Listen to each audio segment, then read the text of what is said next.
Hello दोस्तों, good evening. आप सबका स्वागत है द पीसीएस ब्लूप्रिंट चैनल में। हमने पिछली क्लास में जितने कॉन्सेप्ट होते हैं, पिछले 2 क्लास में हमने पूरा डाइजेस्टिव सिस्टम का कॉन्सेप्ट हमने पढ़ा था। आज हम लोग जो प्रीवियस ईयर क्वेश्चन आए हुए हैं यूपीपीएससी जितने एग्जाम कराती है और आईएएस के, ठीक है, जो पुराने सवाल हैं जो आज रिलेवेंट हैं यूपीपीसीएस और आरओआरओ के लिए, उसको हम लोग एक एक करके करेंगे और मैं आपको वही क्वेश्चंस कराऊंगा जो मुझे लगता है कि हाँ मैंने क्लास के टाइम स्किप कर दिया। स्किप क्या मतलब भूल गया या नहीं कवर हो पाया, ठीक है, और यह जरूरी है जो थोड़ा टिपिकल क्वेश्चन है, ठीक है। बाकी जो इजी क्वेश्चन रहेंगे ऑनलाइन जो मैंने बताए हुए हैं फैक्ट्स, वो आप खुद कर लेना, ठीक है। वैसे मैं तो कहूंगा कि पहले आप क्लास मत देखो, पहले आप खुद से क्वेश्चन सॉल्व करो, ठीक है। और अब जैसे लॉजिक से आप एग्जाम में सॉल्व करते हो, और जो क्वेश्चन फिर नहीं हो रहा है उसको मार्क करो और आके वही वाला पार्ट, वही वाला क्वेश्चन आप मुझसे यहाँ पे आप उसको देख सकते हैं, या यहाँ पे नहीं समझ में आ रहा आप मुझसे कमेंट करके या टेलीग्राम चैनल पे वहां मुझसे पूछ सकते हैं, ठीक है। तो क्लास स्टार्ट करते हैं।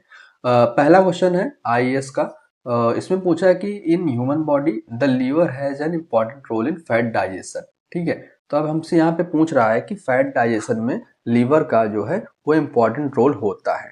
तो ये हमको कैसे पता चलेगा कि हमने पढ़ा था कि लीवर जो है वो बाइल का फॉर्मेशन करता है और बाइल जो है वो गॉल ब्लैडर में आके स्टोर होता है, ठीक। और ये जो बाइल है यही फैट का एमल्सिफिकेशन करता है। तो कह सकते हैं कि हाँ लीवर जो है वो फैट डाइजेशन में हेल्प करता है।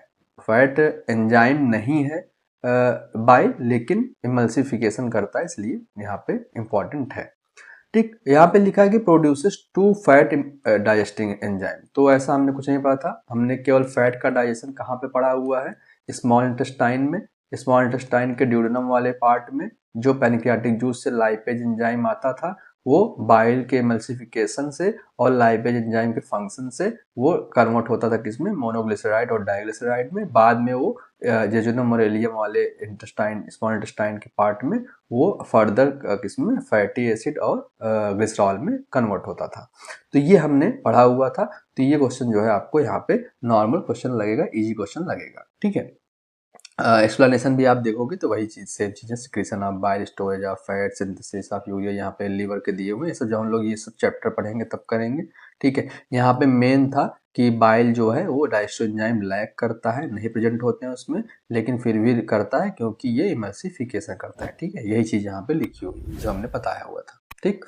नेक्स्ट पूछा है कि एंजाइम्स क्या होते हैं। तो ये एक काफी ऐसे मैं कह दूं ये क्वेश्चन है, ठीक है। एंजाइम आप यहाँ पे जान लो कि प्रोटीन्स होते हैं, लेकिन जब हम लोग बायोमोलिक्यूल्स वाला चैप्टर करेंगे तो मैं वहां पे आपको पूरा एंजाइम्स का पूरा एकदम ब्रेकडाउन करूंगा। हम लोग पूरा देखेंगे एंजाइम कैसे बनता है, कौन से उसमें थियरी चलती है, ठीक, कैसे इसका फॉर्मेशन होता है, क्या एक्टिव एंजाइम क्या होते हैं और इनएक्टिव एंजाइम या प्रो एक्टिव एंजाइम क्या होते हैं, वो हम लोग पूरा इसको करेंगे, अच्छे से कवर करूंगा मैं इसको, ठीक है। या एक ही वीडियो निकाल दूंगा मैं एंजाइम्स पे, ठीक है, 10-15 मिनट की वीडियो, वो मैं केवल एंजाइम्स को कवर कर दूंगा कि एंजाइम्स क्या होते हैं। फिलहाल आप याद रखो एंजाइम्स जो है वो प्रोटीन होते हैं और प्रोटीन से मिलकर एंजाइम जो है बने होते हैं। उसके बाद यहाँ पे एंजाइम के बारे में ही यहाँ पे दिया हुआ है, ठीक है, कि एंजाइम क्या होते हैं।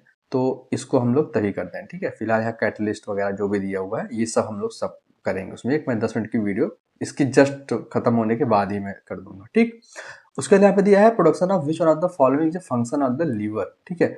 तो यहाँ पे लीवर का फंक्शन पूछा हुआ है, तो हमको पता है कि लाइपेज जो है वो पैनक्रियास से निकलता है, तो ये हम यहाँ पे एलिमिनेट कर सकते हैं, ये तो नहीं होता है, ठीक है। हाइड्रोक्लोरिक एसिड हमने पढ़ा था कि गैस्ट्रिक ग्लैंड में जो थर्ड सेल्स हमने पढ़ी हुई थी ऑक्सिनेटिक सेल्स, वहां से हमने पढ़ा था कि एचसीएल का सिक्रीशन होता है जो पेप्सिनोजन को पेप्सिन में कन्वर्ट करता है और पेप्सिन जो है वो प्रोटीन को डाइजेस्ट करने में हेल्प करता है। तो यहाँ से हम एलिमिनेट कर सकते हैं कि ये नहीं होगा, लाइपेज नहीं हुआ। म्यूकस, म्यूकस हमने पढ़ा था कि जो स्टमक की पहली सेल्स हमने पढ़ी हुई थी म्यूकस नेक सेल्स, वहां से हमने पढ़ा था कि म्यूकस का सिक्रीशन होता है, तो ये हम यहाँ से एलिमिनेट कर सकते हैं। तो बचा क्या, यूरिया, ठीक है। तो यूरिया का जो मतलब फॉर्मेशन होता है वो हमारे लीवर में होता है। लीवर जो है हमारा एक डिटॉक्सिफिकेंट की तरह काम करता है, ठीक है। और मैंने आपको बताया था कि लार्जेस्ट ग्लैंड ह्यूमन बॉडी की है, ठीक है।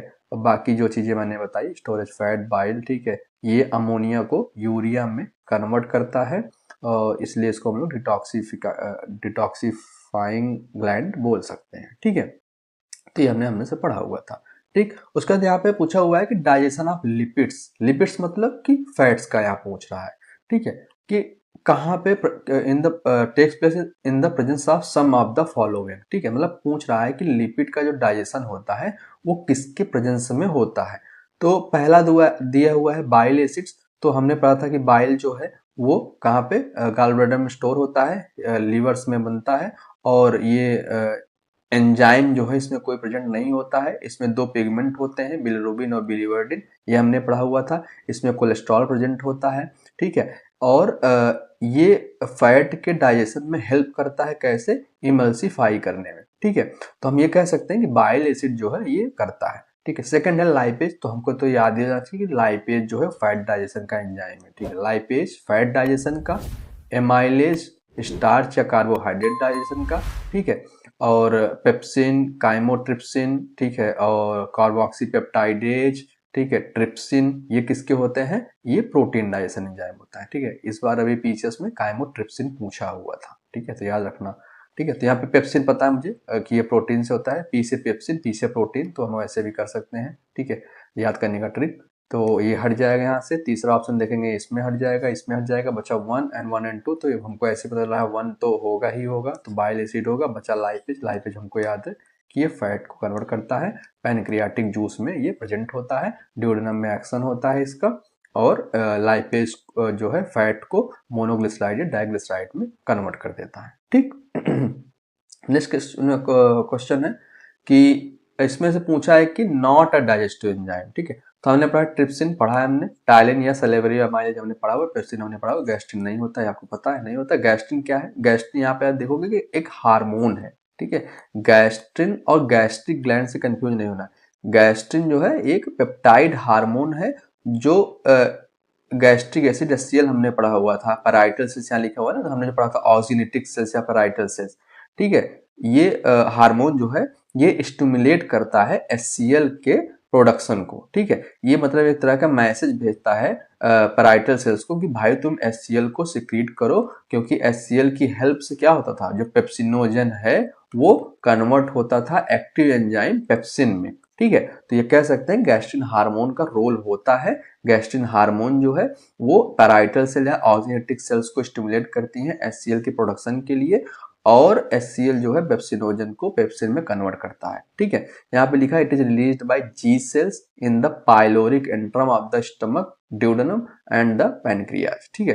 ये चीज आपको यहाँ याद रखनी। मैंने आपको पाइलोरिक बताया था कि पाइलस वाला पार्ट जो होता है, पाइलोरिक वाला पार्ट वो स्टमक का होता है, ठीक है, और ये ड्यूडेनम से भी सिक्रीट होता है और पैनक्रियाज से भी सिक्रीट होता है। कौन सा हार्मोन, गैस्ट्रिन हार्मोन। तो ये आपको याद रखना है कि स्टमक, ड्यूडेनम और पैनक्रियाज से गैस्ट्रिन हार्मोन जो है वो रिलीज होता है, ठीक। नेक्स्ट क्वेश्चन है यहाँ पे, इन human body the digestion of protein begins in which of the following organs, ठीक है। तो लीवर में तो हमने पढ़ा ही नहीं था कि कोई जो प्रोटीन्स का ब्रेकडाउन जो है होता है, ठीक है। माउथ में भी नहीं पढ़ा था, माउथ में हमने पढ़ा था केवल कार्बोहाइड्रेट या स्टार्च जो है उसका ब्रेकडाउन स्टार्ट होता है, ठीक, और इसमें एमाइलेज एंजाइम जो है या टायलिन एंजाइम जो है वो एक्टिव होता है, ठीक है। स्टमक में हमने पढ़ा था कि प्रोटीन जो है वो डाइजेस्ट होना शुरू हो जाता है। स्टमक में हमें पता था फैट का डाइजेशन नहीं होता है, यहाँ पे हमने पढ़ा था कार्बोहाइड्रेट का डाइजेशन नहीं होता है। स्टमक में हमने पढ़ा था प्रोटीन का डाइजेशन होता है, तो इसका आंसर जो है वो डी होना चाहिए। कि यहाँ पे पूछा है कि in the begins in which of the following organs, ठीक है। हाँ, तो स्टमक, स्टमक के बाद स्मॉल इंटेस्टाइन आता है, ठीक है। स्मॉल इंटेस्टाइन में भी प्रोटीन का डाइजेशन होता है पैनक्रियाटिक जूस की हेल्प से, ठीक है। तो ये सब हमने पूरा पढ़ा हुआ है, इसमें कुछ ऐसा समझाने वाला नहीं है, ठीक है। यहाँ पे इस पे लिखा हुआ है pepsin secreted by the gastric gland, ठीक है, ये हमने पढ़ा था, ठीक है। आप कमेंट करके बताइए जो गैस्ट्रिक ग्लैंड कौन सी सेल से पेप्सिनोजन जो है वो सिक्रीट होता है, ठीक है। अगर आप क्लास देखे होंगे तो आपको पता हो, आप कमेंट करके उसको बताइए जरूर, ठीक है। उसके बाद ये कौन सा है क्वेश्चन, ठीक है, पेप्सिन के बारे में ही, ठीक है। नेक्स्ट क्वेश्चन है कि all the proteins in our food are digested by small intestine only. ठीक है, ऑल द प्रोटीन्स। तो स्मॉल, हम ये स्टेटमेंट गलत होगा, क्यों? क्योंकि हमने पढ़ा है कि स्टमक से ही प्रोटीन का डाइजेशन जो है स्टार्ट हो जाता है। तो ये ओनली से तो गलत हो जाएगा, कि ओनली नहीं, स्मॉल इंटेस्टाइन से पहले भी स्टमक में होता है, जो हमने अभी ऊपर भी पढ़ा। द प्रोटीन डाइजेस्टिंग, अगर ए गलत हो गया तो अगर देखा जाए तो ए सेम फॉल्स होता है, तो ऑप्शन निकल जाएगा। लेकिन नेक्स्ट स्टेटमेंट देखते हैं, the protein digesting enzyme from the pancreas are released into in small intestine. ठीक है, तो ये चीज हमने पढ़ी हुई थी कि आपको पता है ये ड्यूडेनम वाला पार्ट हो गया। ठीक है, यहाँ ये आपको ड्यूडेनम, एक सेकेंड, ये पेन हो गया। ठीक है, ये आप ड्यूडेनम वाला पार्ट हो गया। ठीक है, इसके ऊपर आपका जो है वो स्टमक है। यहाँ पे हमने पढ़ा हुआ था, आपको पैनक्रियाज देखने को मिलेगा। तो हमने पढ़ा था कि जो पैनक्रियाज का पैनक्रियाटिक जूस होता है वो ड्यूडेनम में आके एक्ट करता है। ठीक है, यहाँ से एक डक्ट होती है। ठीक है, उस डक्ट के थ्रू, ये जो डक्ट है ये ड्यूडेनम में आके खुलती है। तो जितने जूसेस होते हैं ना पैनक्रियाटिक जूस के, जितने एंजाइम होते हैं वो ड्यूडेनम में आते हैं। ठीक है, तो और ड्यूडेनम जो है हमको पता है कि स्मॉल इंटेस्टाइन का पार्ट है। ड्यूडेनम के बाद जेजुनम आता है, उसके बाद इलियम आता है, DJI। ठीक है, तो यहाँ पे इसमें लिखा है protein digesting enzyme from the pancreas. ठीक है, पैनक्रियाज से release into the small intestine. तो सही बात है, ड्यूडेनम में आते हैं। और यहाँ पे आपको प्रोटीन, कार्बोहाइड्रेट या स्टार्च, फैट और न्यूक्लिक एसिड जो होते हैं, सबका डाइजेशन आपको देखने को ड्यूडेनम में मिलेगा। ठीक है, तो हमने ये भी चीजें पढ़ी हुई थी, और जिसको डाउट होगा कुछ तो आप यहाँ से समझ सकते हो। ठीक है, एक बार देखिए आपको फायदा क्या दिख रहा होगा, एक बार आपने कॉन्सेप्ट पढ़ लिया ना तो आपके सारे क्वेश्चन जो है फटाफट निकल जा रहे हैं। ठीक, यहाँ पे वही चीजें दिखी होंगी। ठीक है, प्रोटीन डाइजेस्टिंग एंजाइम ट्रिप्सिन आता है। ठीक है, यहाँ पे आपने पढ़ा था काइमोट्रिप्सिन भी होता है, आपने पढ़ा था कार्बोक्सीपेप्टाइडेज भी होता है। ठीक है, ये सब चीजें मैंने आपको यहाँ पे बताई हुई है, कौन सी ट्रिप्सिन जो है कैसे एक्टिव होता है ट्रिप्सिनोजन से। ठीक है, कौन सा हार्मोन होता है। ठीक है, वो सब हमने पढ़ा हुआ है। ठीक, तो आपको पता होना चाहिए। ठीक है, उसके बाद an enzyme which helps in the digestion of protein. ठीक है, तो यूरिएज तो आपको पता है, यूरिया से रिलेटेड लग रहा है वो, सल्फेटेज तो पता है, प्रोटीएज और ट्रिप्सिन। तो यहाँ पे इसमें आप कंफ्यूजन हो सकता है दो चीजों में। ठीक है, लेकिन हमने पढ़ा है ट्रिप्सिन जो है वो पैनक्रियाज से सिक्रीट होता है ट्रिप्सिनोजन के फॉर्म में। ठीक है, और ये ट्रिप्सिन जो है ये प्रोटीन डाइजेशन में हेल्प करता है। ठीक है, प्रोटीएज नहीं करता है। ठीक है, प्रोटीएज नहीं करता है। In the human which structure is the appendix attach to. ठीक है, ये पूछा अपेंडिक्स जो किससे अटैच होता था। मैंने लास्ट में आपको बताया था कि वेस्टिजियल ऑर्गन है, जो आपको लार्ज इंटेस्टाइन के, जहां से असेंडिंग कोलन स्टार्ट होती है। ठीक है, और इलियोसिकल वॉल्व। ठीक है, ये यहाँ पे इलियम, स्मॉल इंटेस्टाइन, और जहाँ पे स्मॉल इंटेस्टाइन और लार्ज इंटेस्टाइन आके मिलते हैं, वहां पे आपको एक वेस्टिजियल पार्ट जिसका कोई फंक्शन नहीं होता है, वहां पे आपको अपेंडिक्स देखने को मिलेगा। ठीक, तो लार्ज लार्ज इंटेस्टाइन जो है ये आपको आंसर हो जाएगा। यहाँ पे वही सीकम के बारे में बताया हुआ है। ठीक है, उसके बाद ये पूछा है कि सीक्वेंस क्या होता है। विच one of the following correct sequence in the order decreasing of the length of the three structural part of given below in the small intestine. तो आप ऐसे कर सकते हो, हमने सबसे पहले ड्यूडेनम को पढ़ा था। ड्यूडेनम सबसे छोटा होता है, यहाँ पे आपने देखा था इतना छोटा सा पोर्शन था। ठीक है, तो जहाँ पे आपको क्या पूछा है डिक्रीजिंग ऑर्डर में ना, सबसे लास्ट में आपको ड्यूडेनम जहाँ पे मिले यहाँ से आप देख सकते हो। ठीक है, इन दोनों में से तो कोई होगा। ठीक है, अब उसके बाद आपने देखा था जेजुनम वाला पार्ट जो है ऐसे कुछ स्टार्ट हुआ था, और आपका सबसे जो इसको मैं आपको फिगर में दिखाता हूँ। ठीक है, ये, ठीक, ये पिछली क्लास में हमने पढ़ा था। तो यहाँ पे आपने देखना होगा, यहाँ ड्यूडेनम वाला पार्ट आपको दिख रहा होगा, ये सबसे छोटा आपको दिखेगा। फिर यहाँ से जेजुनम स्टार्ट होता है। ठीक है, लेकिन जेजुनम जो है ना यहाँ तक ही रहता है। सबसे जो लंबा होता है ना स्मॉल इंटेस्टाइन, सबसे बड़ी जो होती है वो इलियम वाली पार्ट होता है। ठीक है, तो आप यहाँ देख सकते हो इलियम। ठीक, तो आपको पता है इलियम जो है सबसे बड़ा, फिर जेजुनम, फिर ड्यूडेनम सबसे छोटा है। ठीक है, आपको बस याद रखना ड्यूडेनम सबसे छोटा होता है और इलियम सबसे बड़ा होता है, क्योंकि इलियम वाला पार्ट जो है काफी ऐसे वो लूप में होता है फैला हुआ, तब वो जाके लार्ज इंटेस्टाइन में आके मिलता है। ठीक, यहाँ पे वही चीजें दी हुई हैं। ठीक है, mucus ritual contains Brunner's gland. ठीक है, ये एक एक्स्ट्रा चीज आप याद रखते हैं, मुझे लगा नहीं था पूछेगा या कहीं, इसलिए मैंने आपको बताया नहीं। ठीक है, तो याद रख लेना कि ब्रूनर्स ग्लैंड जो है वो ड्यूडेनम में प्रेजेंट होती है। ठीक है, और उसके बाद यहाँ पे वही जेजुनम के बारे में बताया हुआ, इलियम के बारे में बताया हुआ, कहाँ पे मिलते हैं। ठीक है, मैंने आपको बताया था स्ट्रक्चर विलाई जो है, इसको याद रखना है आपको। ये स्मॉल इंटेस्टाइन में होता है और इसका काम जो होता है ये एब्जॉर्प्शन में हेल्प करता है। ठीक है, तो यहाँ पे आप देख रहे होगे कि विलाई, ठीक है, that increases the surface area. The ileum is the final section of the small intestine. It is about 3.5 metre long and contains villi similar to the jejunum. ठीक है, तो जेजुनम और इलियम वाले पार्ट में आपको villi वाला structure देखने को मिलेगा। तो आपको बस इतना याद रखना कि विलाई जो है ना वो स्मॉल इंटेस्टाइन में प्रेजेंट होता है। ठीक है, और एब्जॉर्प्शन से रिलेटेड होता है, सरफेस एरिया को बढ़ाता है। सरफेस एरिया को बढ़ाएगा। अगर सोचिए आप, अगर छोटी आंत इतनी बड़ी ना हो तो हमारा फूड जो है ना वो बिना अच्छे से एब्जॉर्ब हुए डायरेक्ट लार्ज इंटेस्टाइन में आ जाएगा और वहां से फिर वो अनडाइजेस्टेड ही बाहर निकल जाएगा।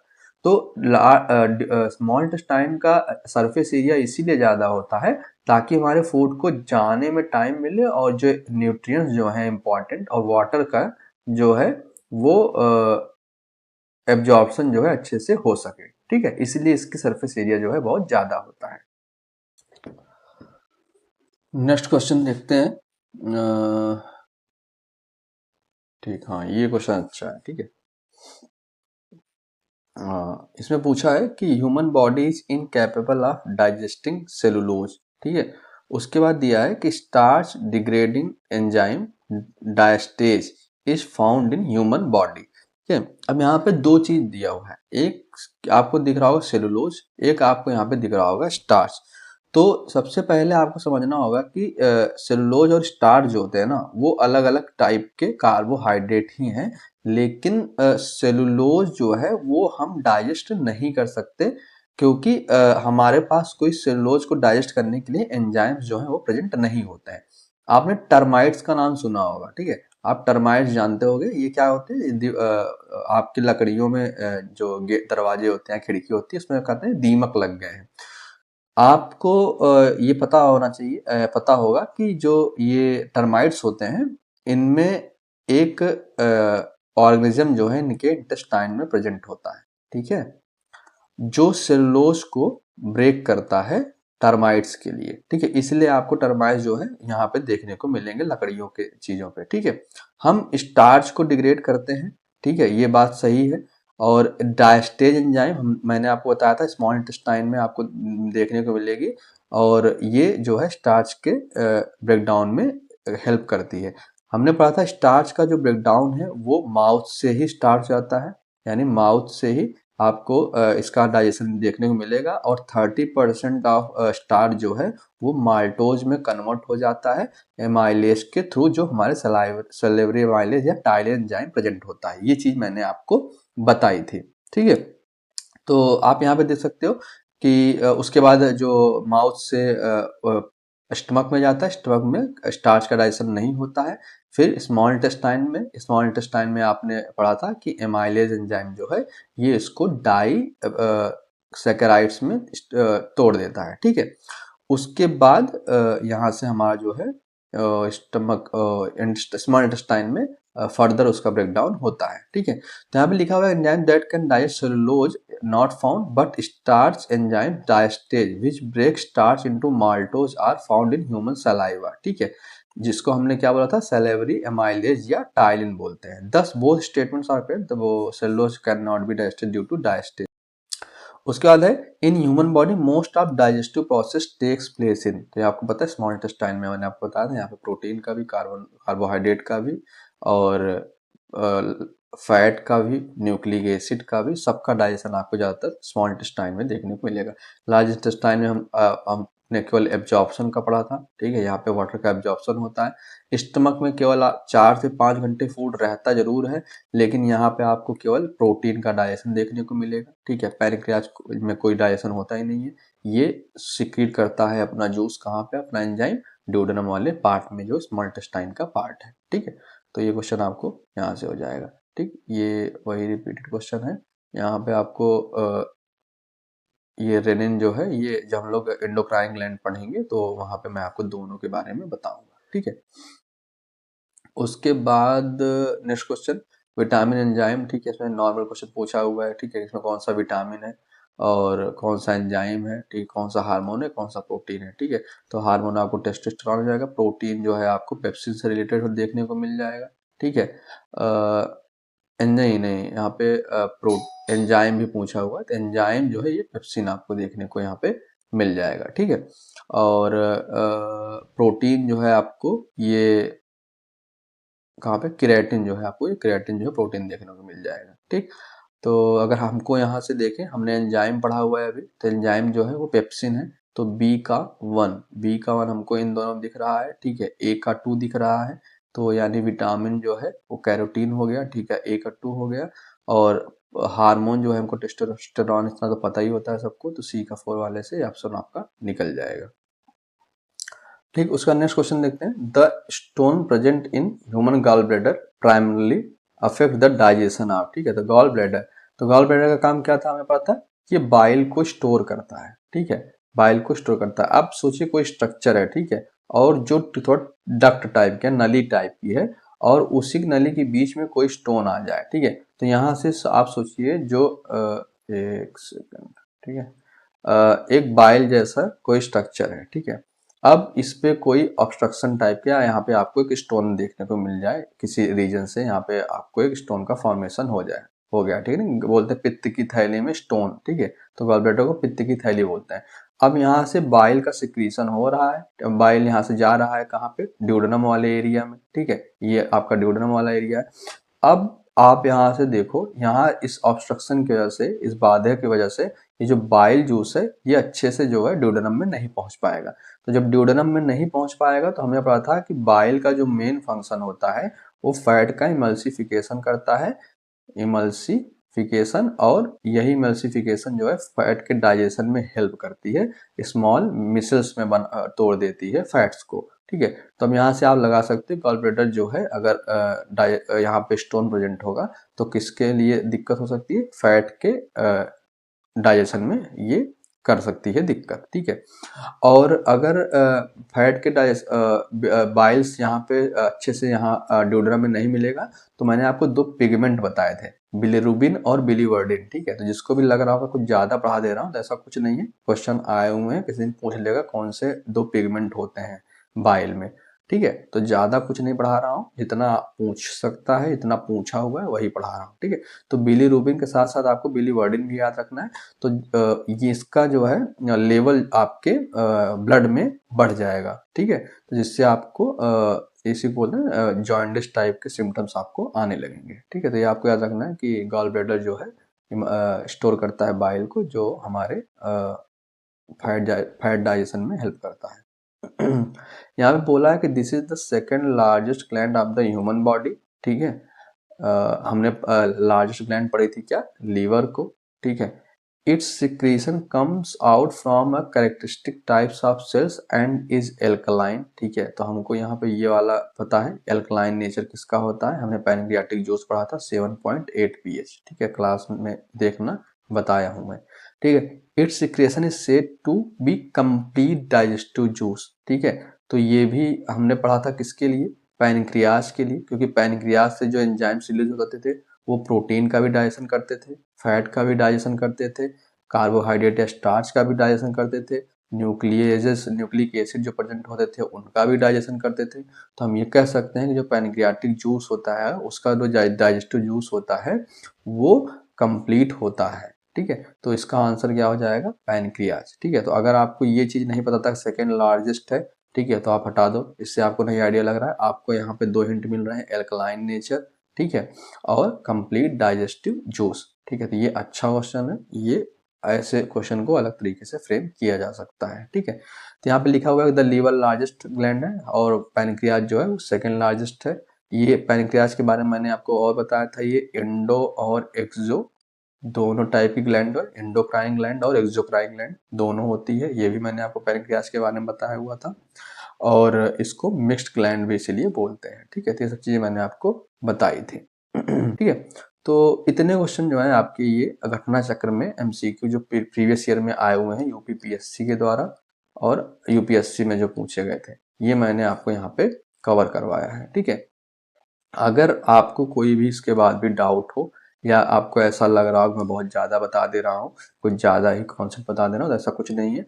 एनसीईआरटी और लूसेंट जनरल साइंस जो है उसी को मैंने बेस बनाया है और उसी उसमें जितनी चीज़ें दी हुई हैं उसके अकॉर्डिंग मैं पढ़ा रहा हूँ और पीवाईक्यू में जो आए हुए क्वेश्चन हैं उसके अकॉर्डिंग और जो आ सकते हैं इन फ्यूचर। ठीक है, तो अगर आपको कंटेंट अच्छा लग रहा हो तो सब्सक्राइब कर लीजिएगा चैनल को और वीडियो को लाइक जरूर कर दीजिएगा। नेक्स्ट क्लास में हम लोग रिस्पायरेटरी सिस्टम स्टार्ट करेंगे और रिस्पायरेटरी सिस्टम से ज़्यादा क्वेश्चन नहीं आए हुए हैं तो हम लोग डायरेक्ट जो है इसमें क्वेश्चन को सॉल्व करेंगे पीवाईक्यूज को। ठीक है, और उसके थ्रू हम लोग जो इम्पोर्टेंट कॉन्सेप्ट है उसको हम लोग पढ़ने की कोशिश करेंगे। ठीक है, तो मिलते हैं आपको नेक्स्ट क्लास में।